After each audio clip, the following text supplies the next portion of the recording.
বাংলায় তো কত শত গল্প আছে তাই না? কিন্তু কিছু গল্প যেন কেমন করে একদম কিংবদন্তি হয়ে যায়। তেমনই একটা গল্প হলো বেহুলা আর লক্ষিন্দরের, যেখানে ভালোবাসা সে একেবারে মৃত্যুর মুখোমুখি দাঁড়িয়ে পড়ে। বিশ্বাস জয় করে দেবীর রোষ, আর একজন সাধারণ মেয়ে সে কিনা পাড়ি দেয় স্বর্গের পথে, ভাবা যায়? এই অসাধারণ আখ্যানটা তো মনসামঙ্গল কাব্য থেকে দেওয়া, আমাদের বাংলার লোকগাথার এক বিরাট সম্পদ। আমাদের কাছে বেহুলা লক্ষিন্দর প্রেম, মৃত্যু আর বিশ্বাসের এক অমর কাহিনী, এই প্রবন্ধের কিছু অংশ আছে। আজ আমরা এটারই গভীরে যাব, চেষ্টা করব এর আসল মানেটা বুঝতে। হ্যাঁ, ঠিক তাই। আর এই প্রবন্ধটা কিন্তু শুধু গল্পটা বলেই থেমে থাকেনি। এর ভেতরে যে তখনকার সমাজ ছিল, ধর্মীয় সংঘাতের প্রেক্ষাপট, আর বিশেষ করে বেহুলা তার চরিত্রের মধ্যে দিয়ে যে নারী শক্তির প্রকাশ, সেই দিকগুলো তুলে ধরার চেষ্টা করেছে। আমরা ওখান থেকেই আলোচনাটা ধরব, দেখব যে এত পুরনো একটা গল্প কিন্তু আজও কেন এত প্রাসঙ্গিক লাগে। আচ্ছা, বেশ, তাহলে একদম শুরু থেকে শুরু করা যাক। গল্পের কেন্দ্রে কে?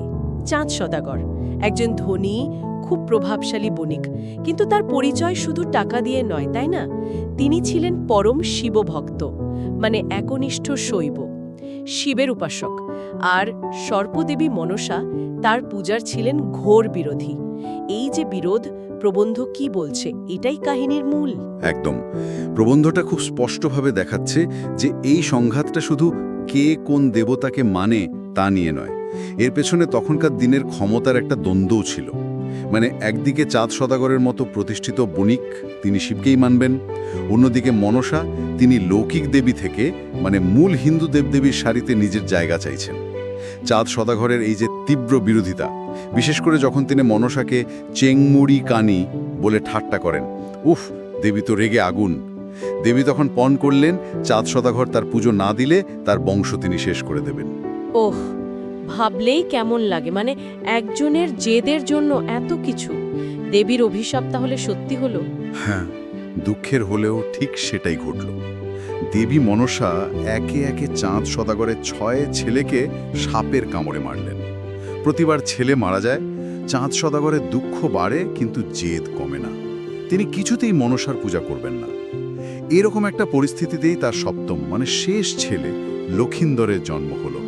এইবার তো চাঁদ সদাগর নিশ্চয়ই মরিয়া হয়ে উঠেছিলেন ছেলেকে বাঁচানোর জন্য। প্রবন্ধ কি বলছে তার চেষ্টার কথা? হ্যাঁ, অবশ্যই। প্রবন্ধ বলছে চাঁদ সদাগর শুধু বাবা নন, তিনি তার সময়ের একজন খুবই বিচক্ষণ আর প্রভাবশালী লোক ছিলেন। লক্ষিন্দরকে বাঁচাতে তিনি চেষ্টার কোনো ত্রুটি রাখেননি। লক্ষিন্দরের বিয়ের জন্য তিনি লোহা দিয়ে একটা বাসর ঘর বানালেন। নাম ছিল সন্তালী পর্বত। একদম নিখুঁত পরিকল্পনা ছিল, কোনো ফুটো থাকবে না, কোনো সাপ ঢুকতে পারবে না। কিন্তু এখানেই প্রবন্ধ একটা প্রশ্ন তুলছে, মানুষের এত সতর্কতা, এত বুদ্ধি, তা কি দৈব শক্তির লিখনকে বদলাতে পারে, যখন দেবী নিজেই তার প্রতিষ্ঠার জন্য এতটা দৃঢ় প্রতিজ্ঞ? এখানেই তাহলে সেই নাটকীয় মুহূর্তটা, বিয়ের রাত, যেটা আনন্দ আনার কথা, সেটাই নিয়ে এলো বিষাদ। উজানিনগরের সাহেবেন বণিকের মেয়ে বেহুলার সাথে লক্ষিন্দরের বিয়ে হলো ঠিকই, কিন্তু ওই লোহার বাসরেও শেষ রক্ষা হলো না। না, হলো না। প্রবন্ধ অনুযায়ী এখানেই মনসার অলৌকিক ক্ষমতা আর তার পরিকল্পনার সূক্ষ্মতা বোঝা যায়। কেউ কেউ বলে বিশ্বকর্মা নিজে নাকি ওই ঘর বানিয়েছিলেন, কিন্তু মনসার কৌশলে বা নির্দেশে ঘরের এক কোণে ছোট্ট একটা ফুটো নাকি রয়ে গেছিল। মানুষের চোখে পড়ার মতো নয়, আবার কেউ বলে এক কারিগর সুতোর মতো সরু একটা ছিদ্র রেখে গেছিল। বিয়ের রাতে ওই পথ দিয়েই কালনাগিনী ঢোকে আর ঘুমন্ত লক্ষিন্দরকে কাটে। ভোর হওয়ার আগেই সব শেষ। বলেন কি? অবিশ্বাস্য! নতুন জীবন শুরু হতে না হতেই শেষ। বেহুলার চোখের সামনে স্বামীর মৃত্যু। চাঁদ সদাগরের তখন কি অবস্থা? তিনিও কি এবারও মাথা নোয়ালেন না মনসার কাছে? ছেলে শোকে তিনি অবশ্যই ভেঙে পড়েছিলেন, কিন্তু প্রবন্ধটা ইঙ্গিত দেয় চাঁদ সদাগরের চরিত্রটা খুব জটিল। তিনি হয়তো এটাকে নিয়তি বা দেবীর রাগ বলেই ধরে নিয়েছিলেন, কিন্তু তার যে অহংকার বা ধরুন আত্মসম্মান, সেটা তখনও তাকে মনসার পুজো করতে দিচ্ছিল না। কিন্তু ঠিক এই সময় যখন সবাই হাল ছেড়ে দিয়েছে, তখনই রুখে দাঁড়ালেন বেহুলা। এখানেই গল্পটা অন্যদিকে মন নিল। প্রবন্ধটা এই মুহূর্তটাকে বিশেষভাবে গুরুত্ব দিয়েছে, যেখানে কিনা প্রচলিত প্রথা, ভাগ্যের লিখন সবকিছুকে চ্যালেঞ্জ জানাচ্ছে একজন সাধারণ নারী। ঠিক, এখানটাতেই তো বেহুলার আসল শক্তিটা আমরা দেখতে পাই। স্বামীর মৃতদেহ নিয়ে ভেলায় চড়ে ভেসে পড়া, এটা কি শুধুই ভালোবাসার জন্য, নাকি এর পেছনে আরও অন্য কিছু ছিল? তখনকার সমাজে এটা তো ভাবাই যেত না, তাই না? প্রবন্ধ কি বলছে সামাজিক তাৎপর্য নিয়ে? শুধু ভাবা যেত না বললে কম বলা হয়। প্রবন্ধ অনুযায়ী এটা ছিল তখনকার সামাজিক নিয়ম। নারীর ভূমিকা নিয়ে যে ধারণাগুলো ছিল তার বিরুদ্ধে একেবারে সরাসরি বিদ্রোহ। সাপের কামড়ে মারা গেলে দাহ না করে কলার ভেলায় ভাসানোর একটা নিয়ম অবশ্য ছিল, যদি কোনোভাবে প্রাণ ফেরে এই আশায়। কিন্তু বেহুলা তো শুধু ভাসিয়ে দিয়ে থেমে যাননি। তিনি স্বামীর মৃতদেহ যেটা পচতে শুরু করেছে সেটা নিয়েই ওই ভেলায় বসে পড়লেন। দিনের পর দিন, মাসের পর মাস প্রতিজ্ঞা করলেন তিনি স্বর্গে যাবেন, দেবতাদের কাছে বিচার চাইবেন, স্বামীর প্রাণ ফিরিয়ে আনবেন। প্রবন্ধ এই যাত্রাটাকে শুধু সতীত্বের পরীক্ষা হিসেবে দেখছে না, দেখছে একজন নারীর নিজের অধিকার প্রতিষ্ঠার লড়াই হিসেবে। তার মানে ভেলায় ভেসে তিনি সত্যি সত্যি এক অসম্ভব যাত্রায় বেরিয়ে পড়লেন। হ্যাঁ, আক্ষরিক অর্থেও, আবার রূপক অর্থেও। কলার ভেলায় স্বামীর সব নিয়ে ভেসে যাওয়াটা ভয়ঙ্কর ছিল। দিনের পর দিন ভেলা শুধু ভেসে চলেছে। প্রবন্ধ খুব বিস্তারিতভাবে পথের বাধাগুলোর কথা বলেছে।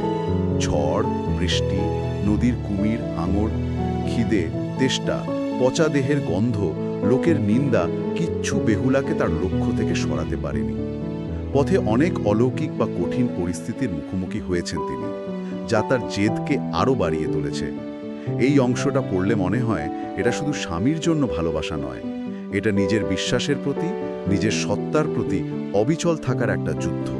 এত লম্বা, এত বিপদজনক পথ পেরিয়ে তিনি শেষমেশ কোথায় পৌঁছলেন? এই অসম্ভব যাত্রার শেষটা হলো কোথায়? অনেক মাস পর ভেলা ভাসতে ভাসতে স্বর্গের কাছাকাছি পৌঁছালো। সেখানে তার দেখা হলো নেতা ধূপানির সাথে। নেতা ছিলেন স্বর্গের দেবতাদের কাপড় কাচতেন আর দেবী মনসার খুব কাছের লোক, মানে সখী ছিলেন। প্রবন্ধ এখানে নেতা চরিত্রটাকে খুব গুরুত্বপূর্ণ বলছে, কারণ তিনি মর্ত আর স্বর্গের মধ্যে যোগসূত্র তৈরি করেন। নেতার সাহায্যে বেহুলা শেষ পর্যন্ত দেবতাদের সভায়, বিশেষ করে দেবী মনসার সামনে যাওয়ার সুযোগ পান। এইবার সেই ক্লাইম্যাক্স, দেবতাদের সামনে একজন সাধারণ মানুষ স্বামীর মৃতদেহ নিয়ে কি করলেন তিনি সেখানে? প্রবন্ধকে এর কোনো বিশেষ ব্যাখ্যা দেয়? বেহুলা কিন্তু শুধু কেঁদে কেটে করুণা চাননি। তিনি তার নাচ আর গানের মধ্যে দিয়ে নিজের সতীত্ব, ভালোবাসা আর ত্যাগের শক্তি তুলে ধরেন। তার নাচে এমন একটা আকুতি ছিল যা দেবতাদের, এমনকি কঠিন মনসার মনকেও ছুঁয়ে গেছিল, অবাক করে দিয়েছিল।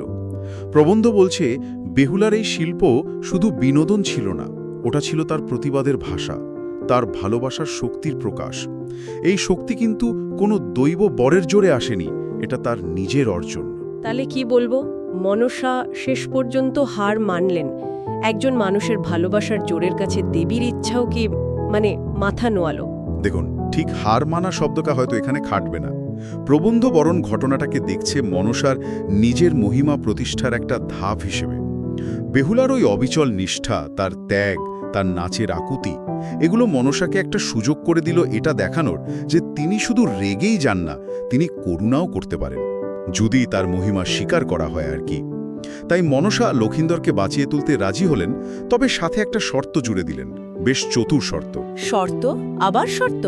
কি ছিল সেটা? এটা কি বেহুলার জন্য আরেকটা পরীক্ষা ছিল? শর্তটা ছিল একই সাথে রাজনৈতিক আর প্রতীকী।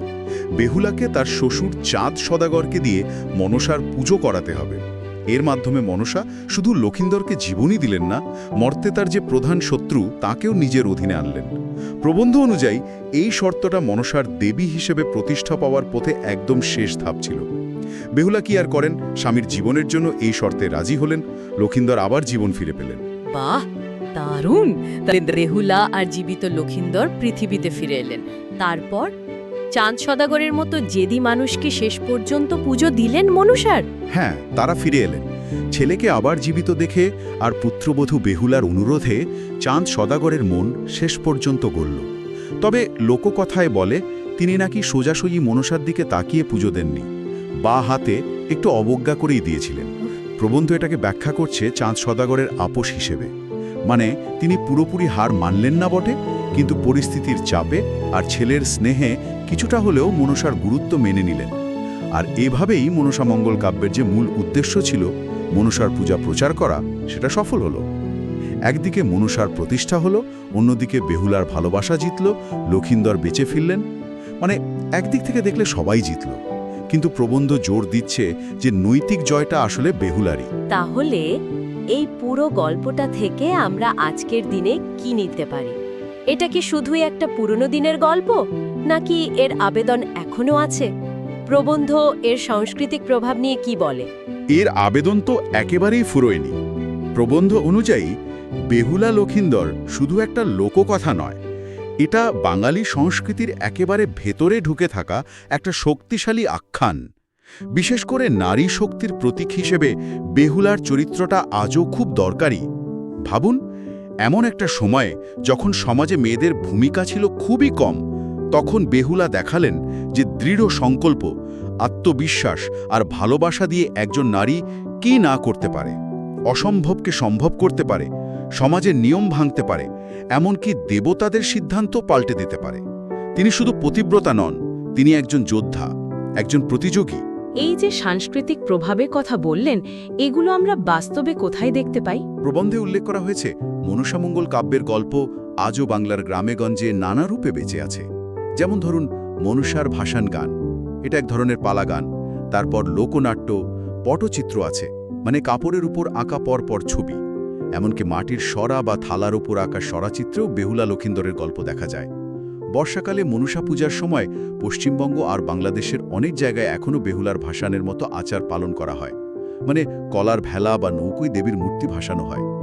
এগুলি তো প্রমাণ করে এই গল্পটা আমাদের একেবারে যৌথ স্মৃতির অংশ হয়ে গেছে। আর এর মূল বার্তাটা কি? প্রবন্ধের শেষে বলা হচ্ছে, ভালোবাসা শুধু একটা আবেগ নয়, এটা একটা গভীর বিশ্বাস। আর সেই বিশ্বাস থেকেই আসে অদম্য সাহস আর আত্মত্যাগের শক্তি, যা কিনা কঠিনতম বাধাকেও টপকে যেতে সাহায্য করে। বেহুলার চরিত্রটা ঠিক সেই বিশ্বাসের জীবন্ত প্রতীক। বুঝতে পারছি। তাহলে বেহুলা লক্ষিন্দরের এই অমর কাহিনী আমাদের এটাই শেখায় যে খারাপ পরিস্থিতিতে মানুষের ইচ্ছা শক্তি, বিশেষ করে যখন তার সাথে ভালোবাসা আর বিশ্বাস মেশে, তখন সেটা কতটা শক্তিশালী হতে পারে। চাঁদ সদাগরের মতো মানুষের বদলে যাওয়া বা মনসার মতো দেবীর সিদ্ধান্ত পাল্টানো, সবই যেন মানুষের ভেতরের এই অদম্য শক্তিরই জয়গান। ঠিক। আর এখানেই একটা প্রশ্ন থেকে যায়, যেটা প্রবন্ধ সরাসরি না বললেও ভাবায়।